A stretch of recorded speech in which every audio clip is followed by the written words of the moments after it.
Hello, quick video on partial fractions questions in MEI C4 syllabus. I've put out here three classic questions that they ask that represent the three versions that are taught through the syllabus. The first one is we've got two factors in the denominator, they're both linear and they're different. Second one is we've got two factors, one of which is linear, but the other one here is a second order, and we can't factorize it with real roots. There's no real factors in x squared plus 1. And finally, our third one, where we've got a repeated factor. Here it's x squared that's repeated, and so we're going to be looking at an x squared and an x as we split it up into the partial fractions plus the other term. So it's an ABC setup. So the first one's a straightforward A and B, and the second one is an A plus BX plus C version. So I'm just going to work through the first two so that we can see how they work and use two slightly different methods to demonstrate the two methods. So here we go. In our first one here, we've got 3 over y minus 2 times y plus 1, and because this is a simple example, a situation, we're just going to go for a over y minus 2 and b over y plus 1. We're going to find a and b. So we multiply both sides by the denominators and we end up with a times y plus 1 and b times multiplied by y minus 2.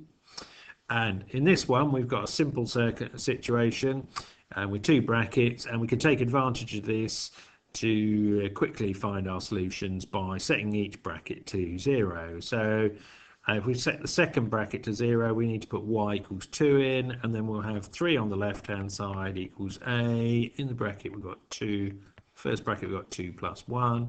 Second bracket we've got 2 minus 2, which is what we intended, because that's going to be b multiplied by 0, isn't it? So now we've got 3 equals 3a, and therefore a equals 1. And then by setting the second bracket to the first bracket to 0, so we're going to put y equals 1 in here.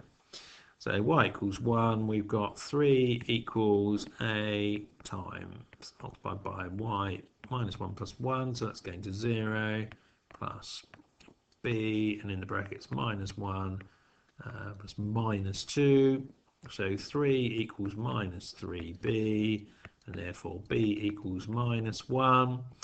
And we just finish by writing out therefore our solution, 3 over y minus 2 and y plus 1 equals a is 1 over y minus 2, b is minus 1, so I'm just going to treat that as a subtraction of y plus 1. So that's the most straightforward one we're going to see. Here we had two variables a and b, and we had two equations in effect, and we could just sub in. So let's have a look at this second one. I'm only going to work through this and not the third one. Here we've got our other factors, our straightforward linear factor, and then our x squared plus 1, which has got no real factors in, so we can't factorize it. So let's go down and work our way through this one. So here we would have, just writing that out. So that's the fraction we're going to set into partial fractions, and here we're going to use our a is over the simple root, and then for our second part where we've got this sort of simple factor rather, x squared plus 1, factor the more complex one, we're going to put a bx plus c on that one. That's our standard setup. So then we can multiply this equation through by the denominator, and we get a to x squared plus 1 and bx plus c multiplied by 2x plus 1. Here we go. and then we would look to, let's collect up our terms. So here in the x squared we've got an a plus 2b for the x squared term. What we've got in the x's, what we've got here and here, so we've got a b plus 2c, there's none in the first term. And finally we get to our units. Well, I've got an a here and I've got a c1 there, so that's an a and a c. There we go. And then we would go through and equate. Let's just move it up slightly. Now we're going to go through and equate coefficients. So for our x squared, we've got none on the left hand side, but we've got an a plus 2b on the right hand side. For our x, again, we've got none on the left hand side, but we've got a b plus 2c on the right hand side. And then for our units, we've got 1 on the left hand side and an a plus c on the right hand side.